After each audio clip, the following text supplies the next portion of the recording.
Dari rakyat, untuk rakyat, oleh rakyat. Teorinya, rakyat yang mana? Kadang ada sebagian rakyat mengatakan bahwa saya kok merasanya tidak menyentuh saya. Karena ada beberapa rakyat dalam tanda kutip yang merasakan, tapi saya tidak merasakan. Tiba-tiba saja kami harus melakukan A, B, C yang katanya nanti akan kembali lagi ke kami, mensejahterakan rakyat kami. Tapi kami ingin bertanya sebenarnya, tapi kami juga takut dibilang bodoh, dungu, seperti Rocky Gerung yang mengatakan bahwa kita itu dungu kalau kita tidak tahu apa-apa, atau dianggap tidak selevel dengan pemikiran-pemikiran yang dianggap untuk menaikkan derajat kesejahteraan kita. Tapi tenang saja, di TVRI Yogyakarta kita akan belajar hukum karena sejatinya kita harus belajar supaya kita tahu apa manfaat ke kita dan kita akan tahu apakah kita bisa terlibat dalam pembangunan di negara ini. Tentunya di Pro Justisia TVRI Yogyakarta bekerja sama dengan Fakultas Hukum Universitas Gadjah Mada. Kita nanti akan membahas satu tema, ini sangat menarik sekali ya, karena kita harus juga paham bahwa ini nanti kita harus terlibat supaya mendapatkan manfaatnya. Temanya adalah penyuluhan urgensi partisipasi publik dalam proses pembentukan peraturan undang-undang. Bersama siapa? Narasumber yang luar biasa. Saya akan memanggil yang narasumber yang pertama, Beliau ini adalah Profesor Dr. Nikmatul Huda SHM HUM. Selamat sore, Prof. Nikmat. Ya, waalaikumsalam. Beliau adalah Dewan Penasehat Pusat Studi Hukum Konstitusional Fakultas Hukum Universitas Islam Indonesia. Terima kasih. Berikutnya saya akan mengundang Mbak saya, Mbak Wasingatu Zakia SHMA. Selamat sore Mbak, kita ketemu lagi. Ya, kita salaman dulu, tos dulu kalau Mbak. Iya, silakan. Beliau adalah Direktur Caksaka Institute yang nanti kan kita ajak berdiskusi. Nah yang satu ini, kalau ada ini saya tidak akan takut untuk bahas undang-undang ya. Apalagi dengan Pak Rocky Gerung ini ya, beliau oke banget dan sudah meluangkan waktunya di Pro Justisia. Beliau adalah Dr. Zainal Arifin Muhtar SJLMM. Selamat sore. Ya, beliau adalah dosen Departemen Hukum Tata Negara Fakultas Hukum Universitas Gadjah Mada, peneliti Pandeka FHUGM. Kita berikan aplaus sekali lagi. Ayo, saya mulai dulu dari Prof. Nikmat. Prof, publik ini sebenarnya berhak tidak untuk ikut nyusun undang-undang? Kalau melalui pemilu publik itu menyampaikan aspirasinya, suaranya kepada siapa, kemudian yang terpilih itu menyuarakan aspirasi kita. Itu bukan berarti hak suara kita menjadi hilang, kita tetap masih bisa terus menyuarakan sepanjang yang kita suarakan itu adalah kebenaran. Karena fakta di lapangannya tidak selalu gitu ya, anggota dewan yang kita pilih atau pemimpin yang kita pilih misalnya presiden, wakil presiden itu menyampaikan aspirasi kita. Kenapa harus ada demo misalnya gitu kan. Mungkin menurut masyarakat apa yang diperjuangkan oleh orang-orang yang ada di parlemen nggak sama dengan yang kita inginkan. Iya. Jadi masih bisa. Bukan berarti setelah ke DPR itu selesai pekerjaan, enggak. Yeah. Faktanya kemarin masyarakat melihat kok kita enggak pernah lagi ya diajak diskusi tentang apa sih mau bikin, katakanlah misalnya gini ya, tiba-tiba mau bikin 4 provinsi di Papua. Orang Papuanya enggak diajak ngobrol. Nah, akhirnya kan apa sesuai aspirasi atau tidak. Kemudian misalnya buruh itu tiba-tiba di Undang-Undang Cipta Kerja diatur di situ, tapi buruh merasa tidak pernah diajak diskusi. Meskipun bukan menjadi anggota dewan, tetapi komunitas yang akan diatur itu kalau dalam konteks negara demokrasi harusnya diajak dialog. Kalau nanti tak atur kayak gini, kira-kira kamu mau nggak? Oh, nah itu harusnya. Harusnya. Kemudian harus bagaimana Pak Zainal? Sebenarnya begini ya, ada banyak persoalan memang kalau bicara soal partisipasi. Satu persoalan paling mendasarnya itu adalah mengapa harus ada partisipasi? Tadi Mbak Nikmah sudah menyampaikan sebenarnya. Kenapa harus ada partisipasi? Karena partisipasi itulah yang membedakan antara negara demokratis dengan negara non-demokratis. Karena ketika negara non-demokratis bikin undang-undang, sebenarnya mereka melakukan juga riset. Mereka menyesuaikan dengan ideologi negaranya, mereka menyesuaikan sama yang dilakukan. Tapi titik pembedanya itu adalah aspirasi itu, partisipasi dan aspirasi. Itu yang membedakan. Nah, ada buku bagus yang menjelaskan sebenarnya beda antara partisipasi dengan representasi. Jadi kan yang dibicarakan Mbak Nikmah tadi itu kira-kira anggota DPR itu mengaku sebagai representasi publik.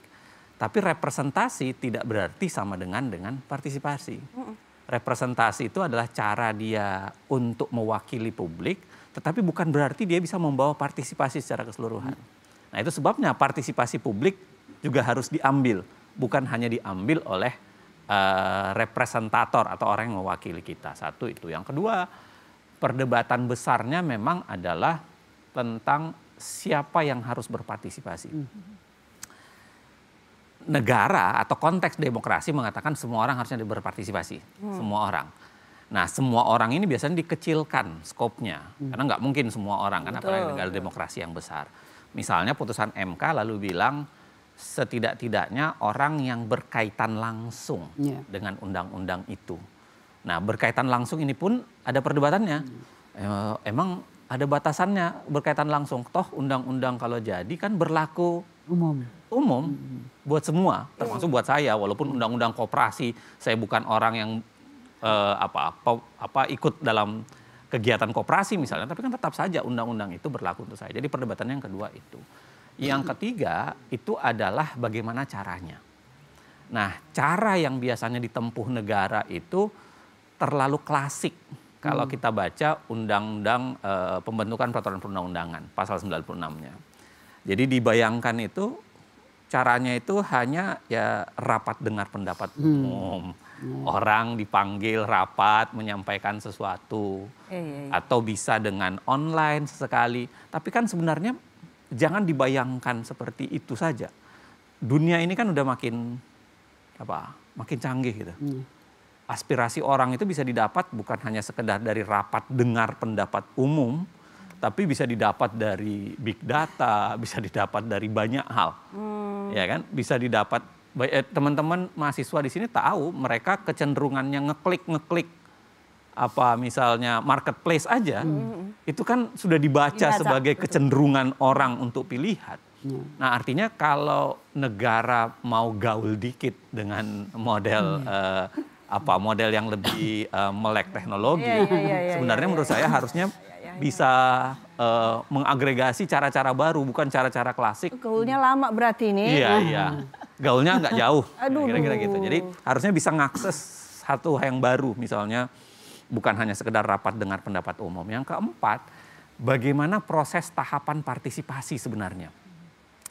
Kalau kita baca putusan MK misalnya, dia bilang partisipasi itu paling kurang ada 3 hal. Didengarkan, lalu kemudian dipertimbangkan, dan dijelaskan.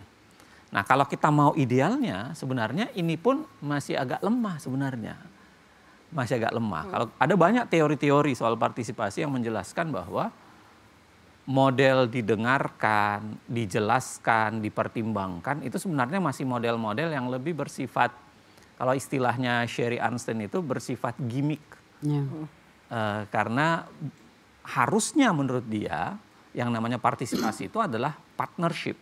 Jadi duduk bareng untuk membuat sesuatu, masyarakat duduk bareng langsung. Nah, dari 4 poin itu yang saya mau cerita sebenarnya, pekerjaan rumah soal partisipasi itu masih besar sekali. Standarnya sudah ada, tapi itu pun tidak dikerjakan. Tapi yang dilakukan negara sekarang itu malah jauh sekali dari standar minimum itu. Standar minimum yang selalu dibicarakan oleh Mahkamah Konstitusi, yang dibicarakan oleh publik. Nah, negara sering menjauh dari itu. Itulah sebabnya keluar kebijakan-kebijakan yang agak ajaib kan. Saya sebut di sini nggak apa-apa ya. Semuanya harus disebut. Saya ke Mbak Zaki. Mbak Zaki, kalau misalnya sebelum keluar kebijakan ajaib itu kalau ngomong partisipasi publik, apakah mungkin ini dibuat sederhana agar cepat jalannya, atau kita memang harus PR-nya ke partisipasi dulu? Ya, makasih Mbak Mita. Saya kira ini sudah ada profesor, sudah ada calon profesor gitu. Ini doa loh. Ya, amin. Apa yang dijelaskan oleh beliau berdua secara teori memang sebenarnya ada partisipasi yang sifatnya meaningful participation, benar-benar partisipasi bermakna. Yang tadi derajat partisipasi kalau menurut Einstein itu kan yang paling tinggi itu ya kemitraan itu tadi. Jadi dia bermitra, ngomongnya itu enak kayak ngobrol begini. Mau nggak sih kalau misalnya undang-undang buruh itu dimasukkan menjadi bagian undang-undang cipta kerja yang seperti ini gitu misalnya. Mau nggak sih misalnya besok rakyat Indonesia mau ada makan bergizi gratis misalnya. Mau nggak sih ditanyain dulu gitu. Nah nggak tiba-tiba kemudian ada sosialisasi seolah-olah ini ada programnya udah paling bener aja nih gitu kan. Lalu disosialisasikan begitu saja. Jadi belum ada diskusi, belum ada debat, belum ada satu upaya untuk mendorong masyarakat terlibat secara. Berarti kita sekarang lebih banyak dipaksanya dulu sebelum partisipasi. Nah, proses pemaksaan itu yang persoalan, Mbak. Baik, jadi kita potong dulu. Jadi gini, ya. Jadi kan kalau kita bicara warga negara, pemilik sah republik ini kan adalah warga. Betul. Ya. Jadi ini harus ditanyain dulu, nggak boleh dilewatin. Itu saya Baik, kira. nanti kita akan ulas lagi, namun sebelumnya kita akan ajak pemirsa untuk menyaksikan pariwara berikut ini.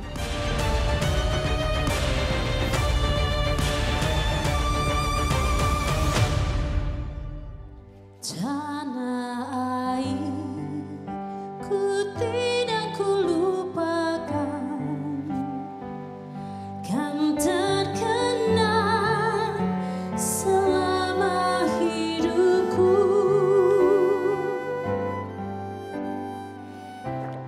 Kita adalah pemilik sah republik ini, Taufik Ismail. Tidak ada pilihan lain. Kita harus berjalan terus. Karena berhenti atau mundur berarti hancur. Apakah akan kita jual keyakinan kita dalam pengabdian tanpa harga? Akan maukah kita duduk satu meja dengan para penjahat tahun yang lalu dalam setiap kalimat yang berakhiran "Duli tuanku"?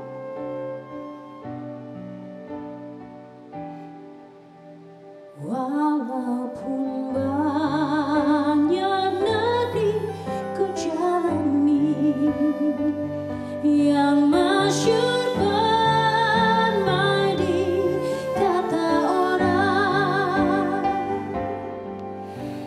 Tidak ada lagi pilihan lain. Kita harus berjalan terus.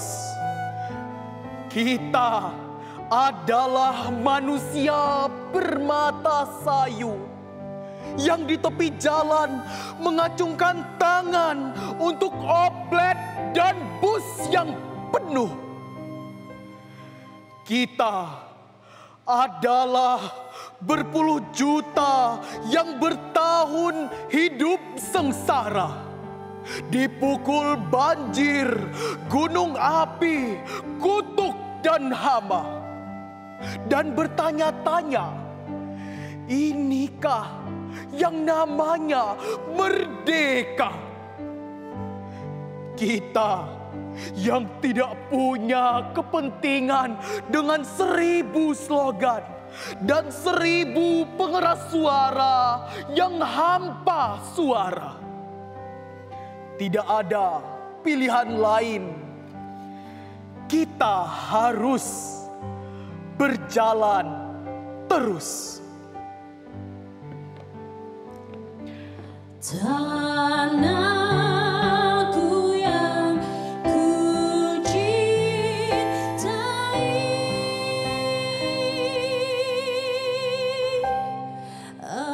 engkau ku hargai.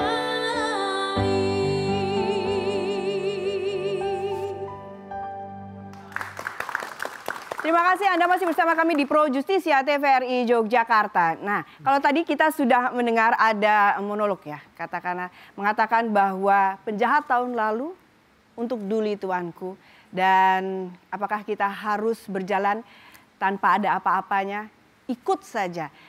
Mari kita coba partisipasi kita supaya kita akan ikut membenarkan dalam tanda kutip negara ini. Saya ke Bu Nikma, Bu, ini kita bagaimanakah kita seharusnya masuk supaya kita terlibat di undang-undang? Oke, jadi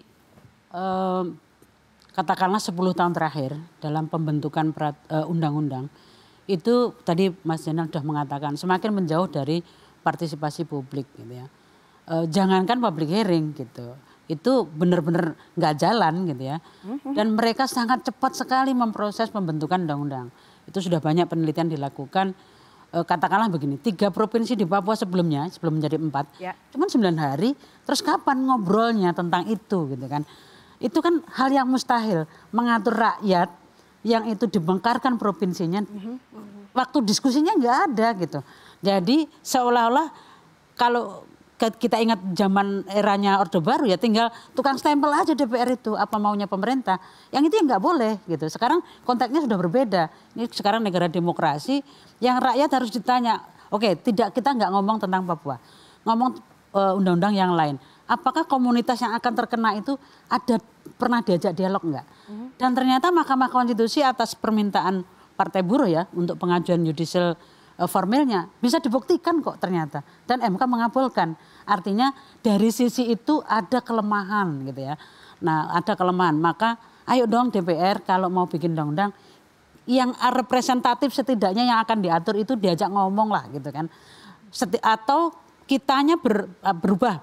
Misalnya kalau ada rencana DPR akan bikin satu undang-undang, maka komunitas yang bergerak di bidang itu harus menyiapkan katakanlah naskah akademik atau masukan-masukan yang kita tahu apa yang dibahas dari kan ada prolegnas gitu ya, program legislasi nasional itu ancangan untuk 1 tahun ke depan mau bikin apa saja. Nah disitulah mungkin publik kalau mau lebih desak lagi itu bikin gitu ya, bikin katakanlah kajian komprehensif meskipun nggak terlalu komprehensif, tetapi setidaknya aspirasinya dari komunitas yang akan diatur itu ini loh aspirasi kami. Kenapa Mbak Zaki, kenapa kita tidak saja percaya pada wakil saja? Nggak bisa. Ini contohnya yang lanjut ke Bu Nimah ya. Jadi ada undang-undang PRT ini Mbak Nimah. Jadi undang-undang pekerja rumah tangga.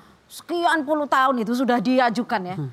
Jadi kelompok pekerja rumah tangga, mereka-mereka yang bekerja di ini bukan pekerja pabrik tapi bekerja informal itu sudah mengajukan itu sekian lama. Naskah akademinya sudah diajukan, semuanya sudah diajak ngobrol dari fraksi-fraksi itu dari ngobrol. Tapi nggak juga muncul di prolegnas itu sudah ada nangkring terus, tapi dapat nomor sepatu terus. Nah hal-hal seperti itu. Jadi kalaupun Bu Nikmah, kalaupun sudah ada yang mengajukan itu belum tentu loh. Karena apa? Nggak ada kepentingannya Dewan.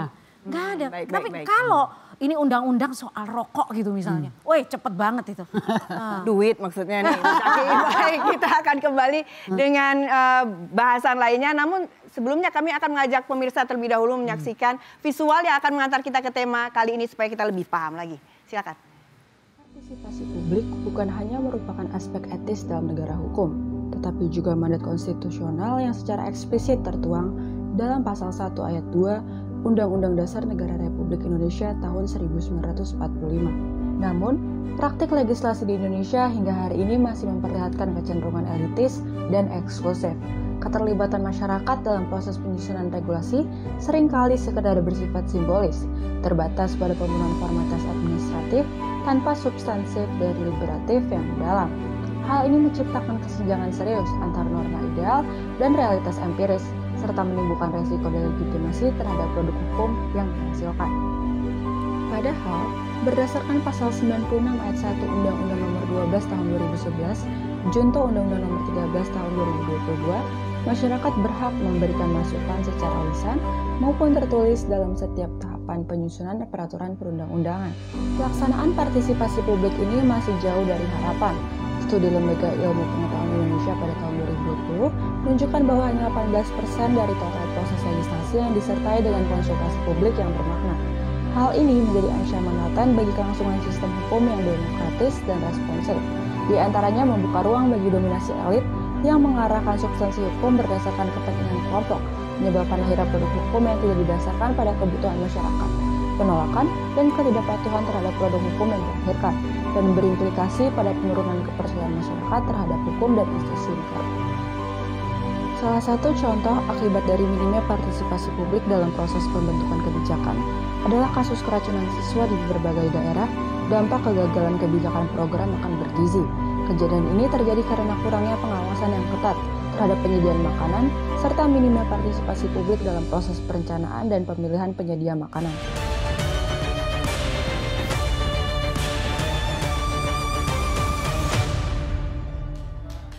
Pro Justisia TVRI masih bersama Anda. Saya langsung ke Pak Zainal. Pak Zainal, lantas kita kalau untuk menggugat, katakanlah menggugat atau kita ingin meluruskan itu bagaimana caranya? Langsung. Ada kekeliruan ya menurut saya, semacam yang kekeliruan yang diderita oleh DPR dan pemerintah.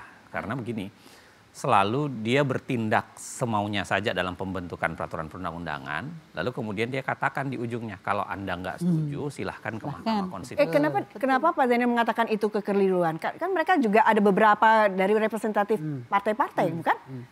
Itu yang saya bilang tadi, beda antara representasi dengan partisipasi. Tapi kan mereka datang ke daerah-daerah untuk tanya kepada konstituen mereka. Kalau kita baca kewajiban MK yang saya bilang cuman middle lah, tidak sangat full seperti partnership ya. Kita baca putusan MK saja, sebenarnya DPR dan pemerintah itu menjauh dari fungsi itu.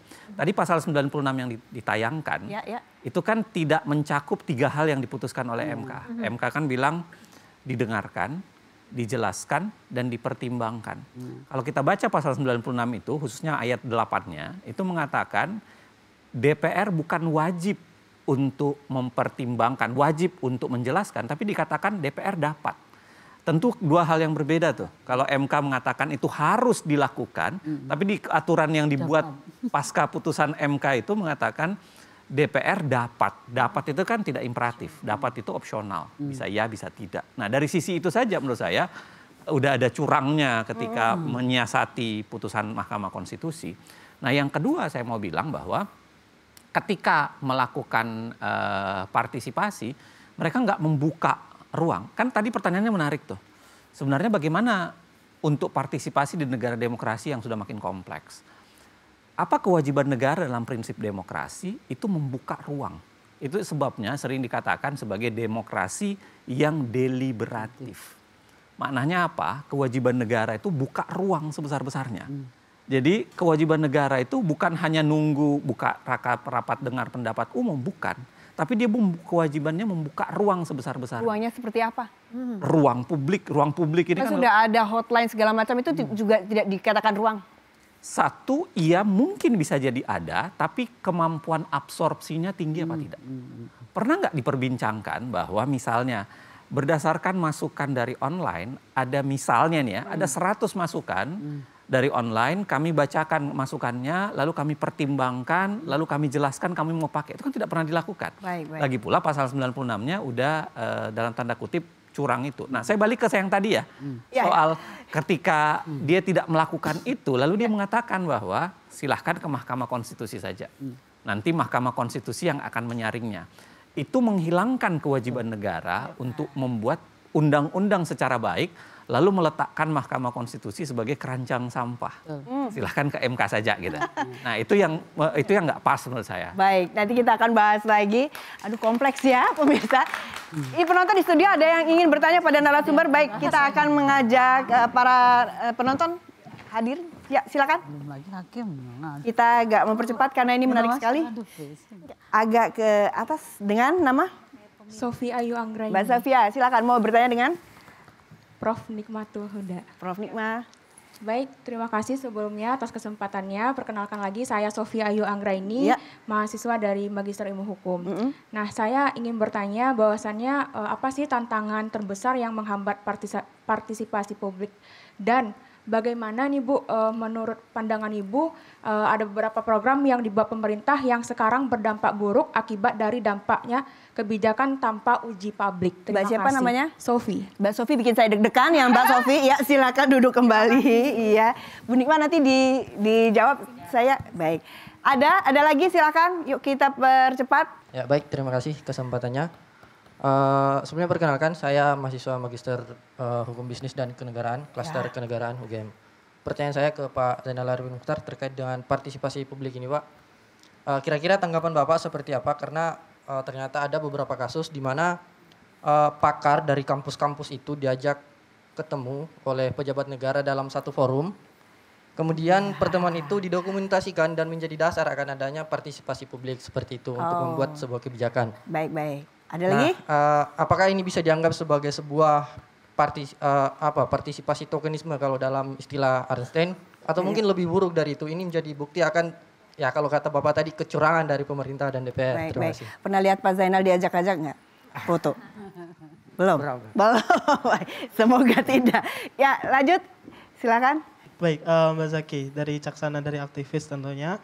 Saya izin bertanya berkaitan dengan bagaimana kemudian pembentukan legislasi di prolegnas sendiri kan sudah menumpuk.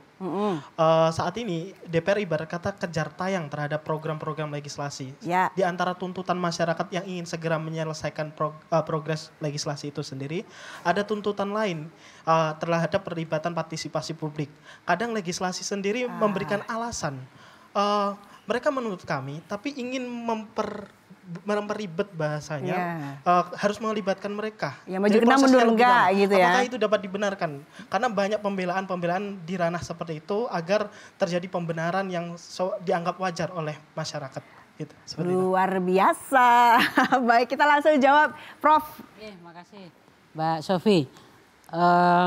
Tantangannya apa? Banyak sekali gitu ya. Misalnya kita sudah menyiapkan atau hasil-hasil riset dari perguruan tinggi yang relevan ya dengan topik yang kita akan sodorkan itu belum tentu itu digunakan oleh mereka gitu ya. Mereka ataupun partai-partai yang ada di dalam DPR sendiri kadang melakukan kajian yang itu bahasa saya ya seremoni juga, sekedar untuk membenarkan bahwa mereka pernah melakukan itu. Tetapi apakah masukan dari para ahli atau katakanlah kelompok masyarakat yang difasilitasi oleh partai itu juga kemudian disuarakan di parlemen, ternyata juga enggak gitu. Jadi kan kadang orang lantas apa mau kamu tuh apa gitu. Kalau merasa bahwa sudah dipilih menjadi wakil rakyat itu ya sudah kasih ke kita, terserah kita. Prof, berarti akademisi kalau menurut Prof akademisi sekarang dipinggirkan? Dalam beberapa hal seringkali begitu pendapatnya. Lantas menurut Prof mereka mengesahkan undang-undang atas dasar apa? Pesanan? Kepentingan dari masing-masing fraksi atau partainya mendorong kenapa harus undang-undang itu harus cepat. Ya supaya rakyatnya nggak tahu kan gitu. Supaya rakyatnya nggak kritis terhadap rancangan itu. Setelah sekarang selesai periodenya 10 tahun dikritisi. Mereka kemudian kayak mengelak. Ya dulu sih soalnya begini, soalnya begitu gitu. Nah, berarti tantangan terbesarnya itu ya Prof ya. Baik, kita akan kembali dengan beragam informasi dan juga pelajaran kita, terutama jawaban dari pertanyaan penonton.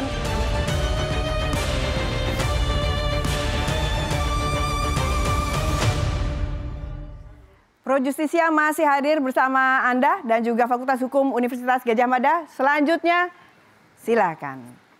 Oke, pertanyaannya tadi kan soal bagaimana pelibatan ahli. Ini agak panjang nih, tapi saya ada buku bagus yang menjelaskan bahwa buku judulnya Rethinking Popular Representation. Dia bicara tentang betapa sering namanya kebijakan publik itu dibajak sebenarnya. Siapa pembajaknya? Dikatakan dua. Kalau bukan dibajak oleh anggota parlemen sok tahu atau pembentuk legislasi sok tahu. Yang kedua adalah ahli yang merasa mewakili publik. Jadi jangan salah, seringkali ahli itu merasa mewakili publik padahal belum tentu. Kenapa belum tentu? Ada banyak penyebabnya. Satu, barangkali memang dia tidak pernah punya riset yang memadai di wilayah itu. Yang kedua, ada semacam dugaan kita di banyak undang-undang, DPR itu agak cherry picking. Jadi dia akan milih ahli yang sesuai dengan keinginannya. Oh iya. Jadi konklusi sudah mendahului analisa gitu. Jadi dia udah punya konklusi duluan, harus begini. Lalu dia cari orang yang kira-kira mirip dengan dia. Agak mirip anak-anak mahasiswa sekarang bikin skripsi lah. Kesimpulannya sudah ada duluan, baru dia cari datanya yang sesuai dengan itu. Jadi kadang-kadang begitu tuh. Jadi bahkan itu sebabnya seringkali pembentukan undang-undang itu hanya mengundang ahli tertentu yang mungkin logikanya sesuai dengan logistik gitu. Atau pendapatnya sesuai dengan pendapatan misalnya begitu. Lantas kita harus percaya siapa Pak Zainal ini? Itu yang saya ingin bilang, tantangan terbesar sebenarnya bagi sebuah negara demokrasi itu adalah membuka ruang sebesar-besarnya. Jangan ditutup. Cherry picking atau milih orang yang sesuai dengan pandangannya itu adalah salah satu cara parlemen untuk menutup ruang.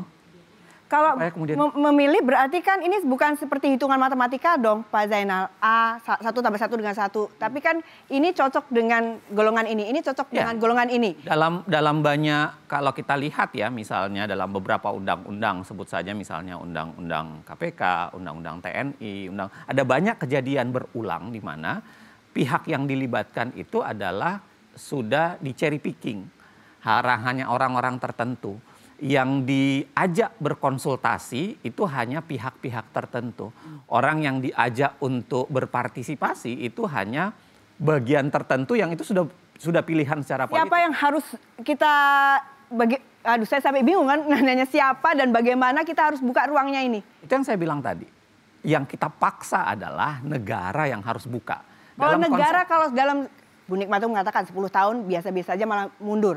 Kalau negara tidak mampu buka, disitulah pentingnya 2 hal. Satu adalah oposisi berjalan. Dan itu sebabnya kenapa setiap negara demokrasi itu membutuhkan oposisi yang memadai. Oposisi parlemen ya, jadi dia berteriak untuk itu, oposisi formal. Atau yang kedua, oposisi jalanan.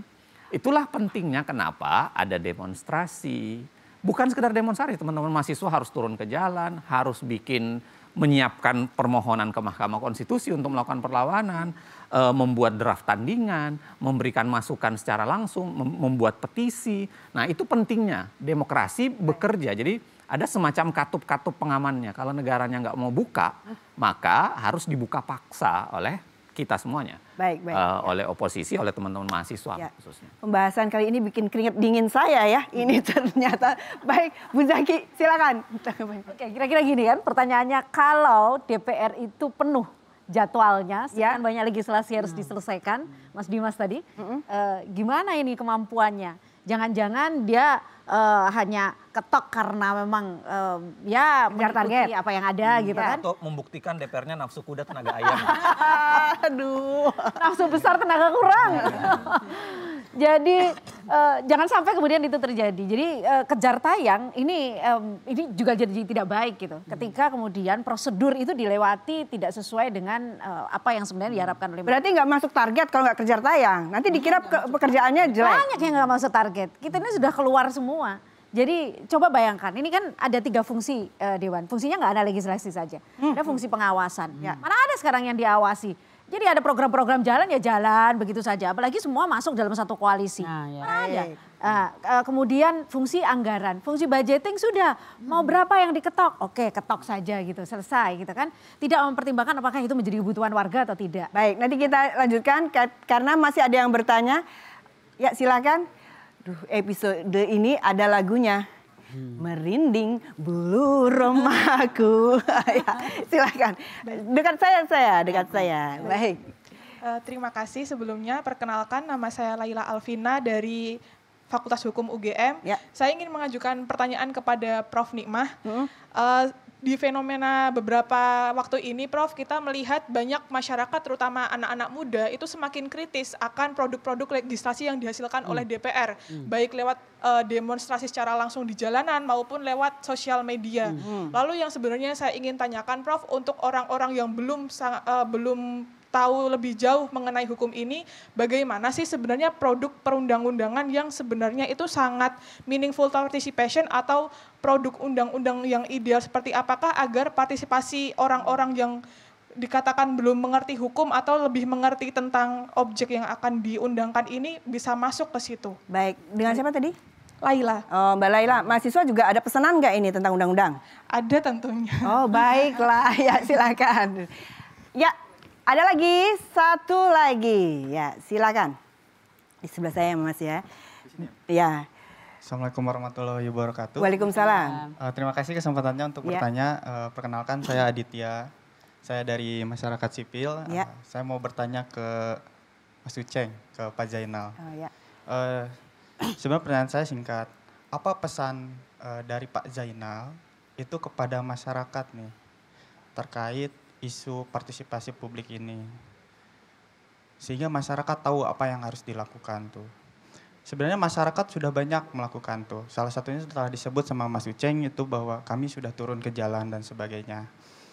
Tapi alhasil dengan kami sudah turun ke jalan dan sebagainya, itu sebulan, 2 bulan kemudian itu ada kejadian-kejadian yang tidak kami inginkan. Apa?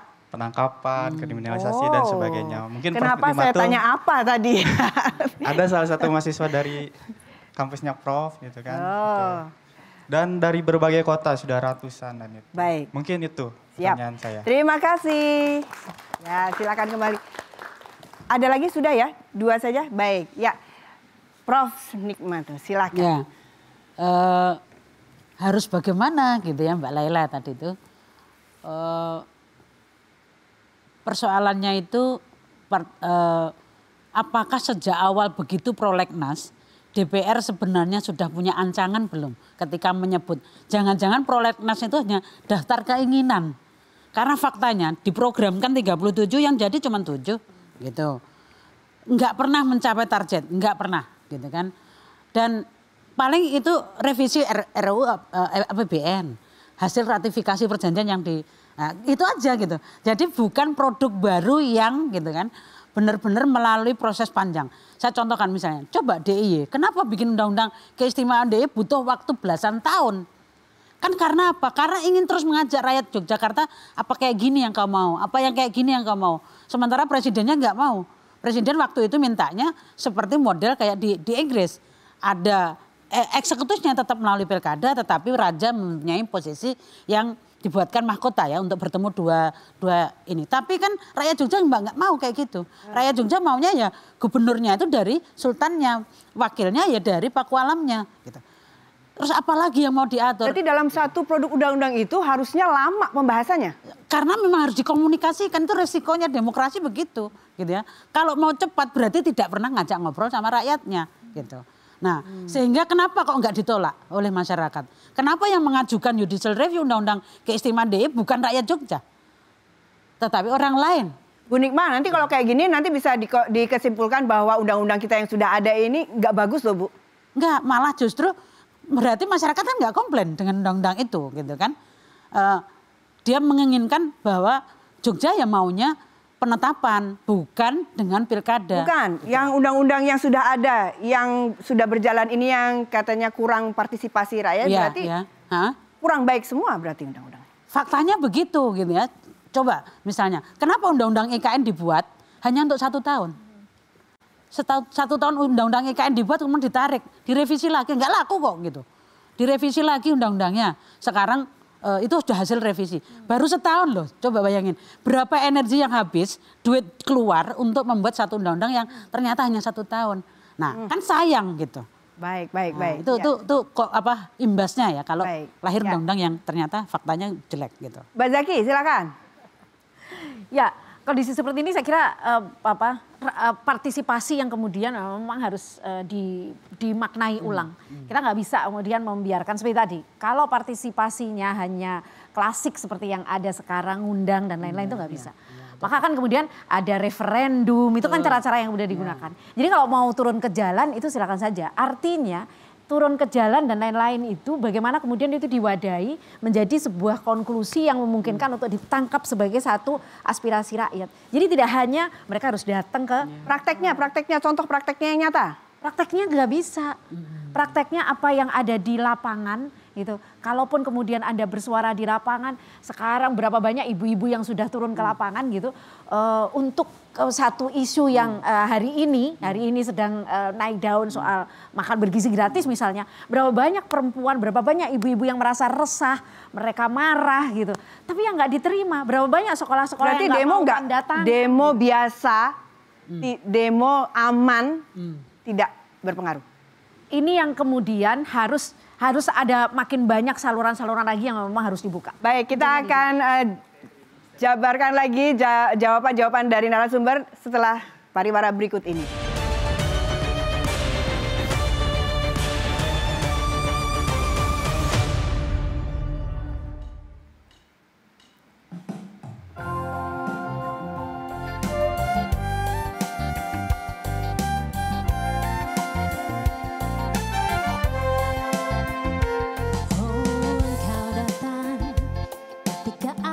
Jatuh bangun dan jatuh dalam langkah menyusuri kehidupanku yang kelam, dan hampir-hampir ku tak dapat melangkah lagi.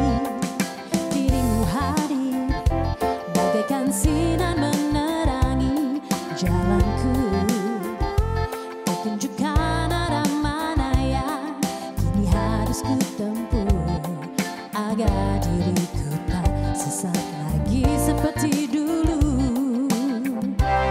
Bersama bayanganmu kasih, seakan-akan ku terjaga dari mimpi-mimpi, dari kehidupan yang semu yang melenakanku, membuatku terlupa akan segala-galanya.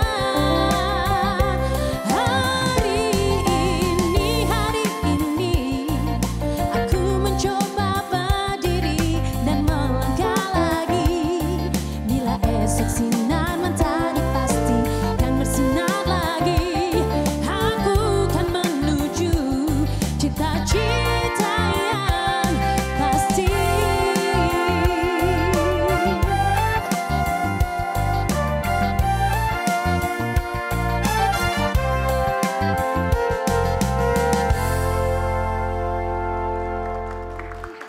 Terima kasih, Anda masih bersama kami di Pro Justisia TVRI Yogyakarta. Langsung saja, Pak Zainal silakan.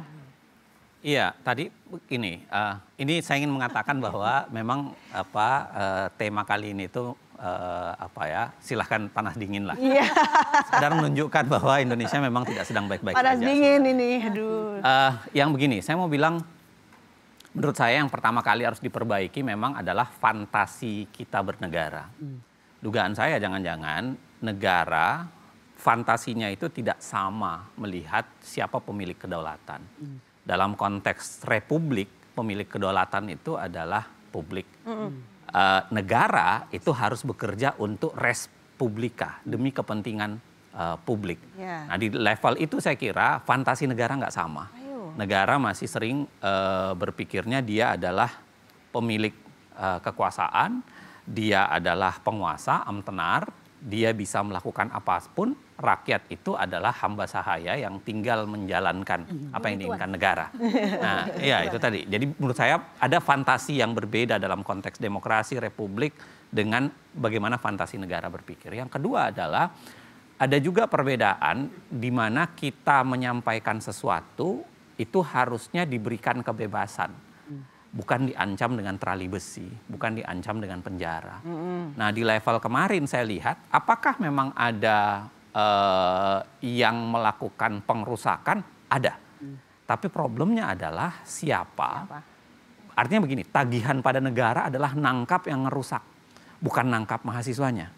Bukan nangkap orang yang aktivis, yang mendorong untuk kita bersuara.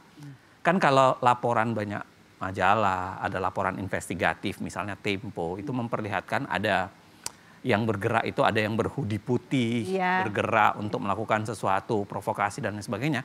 Kok negara tidak pernah menangkap itu, tapi kemudian yang ditangkap adalah aktivis misalnya, ada Tebus misalnya, teman-teman Kontras, Del Pedro, ada Mas Paul misalnya. Lantas kita harus bagaimana? Kalau fantasi kita sudah berbeda, sekarang kita sudah jalan, ini kapal, Kita harus bagaimana? Ada long term, ada short term. Short term. Yang dalam konteks long term, baik long term dulu ya. Dalam konteks long term, itulah pentingnya pemilu. Pemilu itu adalah cara terbaik bagi publik untuk melakukan kudeta. Kita sudah pemilu. Ya itu dia. Jadi problemnya adalah kita belum mempergunakan pemilu dengan baik. Karena pemilu itu sebenarnya adalah cara terbaik kita untuk melakukan kudeta. Tanpa darah, dan itu konstitusional. Jadi yang harus ditanamkan kepada para pemilih adalah negara yang tidak sama cara berpikirnya dengan kita, negara yang berpikirnya brengsek dibanding kemudian menjalankan kepentingan publik, jangan dipilih di pemilu berikutnya. Harus ditolak di pemilu berikutnya. Itu dalam bentuk yang long term. Karena dia 5 tahunan. Dalam konteks yang lebih short, saya kira peran publik harus ditinggikan. Peran publik harus ditinggikan. Jadi mau tidak mau, karena saya kira oposisi mati. Karena semuanya dipeluk oleh presiden sangat mutlak. DPR saya kira tidak menjalankan fungsi pengawasannya. Maka di level itu, mau tidak mau harus mau, teman-teman kita semua itu yang harus mengambil alih. Dalam konteks ya buka ruangnya, tetap turunlah demo, tetap. Nah bisa jadi memang fantasi negara yang berbeda itu akan melakukan penangkapan, tapi kita harus ingatkan pada negara untuk tidak mengancam orang yang menyampaikan aspirasi dengan cara diancam dengan tali besi. Wah itu agak-agak belum kali ya, Mbak Zaki, kita sedikit ada kesimpulan. Ya saya kira tadi yang disampaikan bahwa kudeta paling konstitusional adanya di pemilu. Itu yang paling penting. Tapi lagi-lagi pemilu tercoreng oleh politik uang dan lain-lain itu persoalan. Belum lagi siapa yang maju ke pemilu itu beberapa bukan merupakan wakil. Tapi itu persoalan-persoalan memang harus diatasi. Poin yang ingin saya sampaikan adalah dalam konteks partisipasi yang penuh, sebenarnya Undang-Undang Dasar kita, sebagaimana tadi saya sampaikan di awal, itu sudah menyampaikan bahwa kedaulatan itu adanya di tangan rakyat. Karena kitalah yang sesungguhnya sudah bayar pajak, kitalah sesungguhnya yang sudah mendorong bagaimana negara ini terbentuk. Negara pemerintahan kamu itu nggak akan ada loh kalau nggak ada rakyat. Rakyat kita sudah paham belum? Relatif sebenarnya sudah paham, dia bayar gitu. Tapi rakyat kita takut apa enggak? Nah kalau soal takut itu soal yang berbeda. Dia sudah bayar pajak, dia harus mengatakan bahwa pajak inilah yang kemudian harus Anda gunakan untuk sebesar-besarnya kemakmuran rakyat. Maka kalau bicara soal pemenuhan hak asasi manusia dari masyarakat, dari rakyat, itu ada dua hal. Satu, harus ada progressive realization, harus ada kenaikan progresif dari anggaran yang sudah diserahkan rakyat dalam bentuk pajak gitu. Yang kedua, harus ada full use of maximum available resources. Sebesar-besarnya anggaran, sebesar-besarnya yang pajak sudah dikumpulkan rakyat, sumber daya alam yang sudah diberikan agar dikuasai oleh negara itu sebesar-besarnya untuk kemakmuran rakyat. Itu yang seharusnya digunakan dan partisipasi penuh lah sebenarnya yang harusnya ada di situ. Prof, silakan. Baik, tema kali ini menurut saya menarik gitu ya. Apalagi nanti kemudian melalui TVRI tayangan ini bisa bagian gitu ya, bagian cara kita sharing kepada publik. Ayo bersama-sama kita tingkatkan partisipasi kita untuk negeri yang kita cintai ini gitu ya. Tidak hanya tugasnya mereka yang ada di gedung itu, tetapi kita semua punya kesempatan yang sama dan kewajiban yang sama untuk membuat negeri kita lebih baik. Baik, terima kasih Prof. Ini waktunya singkat sekali Prof dan Mbak Zaki dan juga Pak Zainal telah ada di Pro Justisia kali ini. Kita akan berjumpa dengan episode lainnya dengan bahasan yang berbeda. Terima kasih, selamat sore, sampai jumpa. Pembahasan yang lebih adem.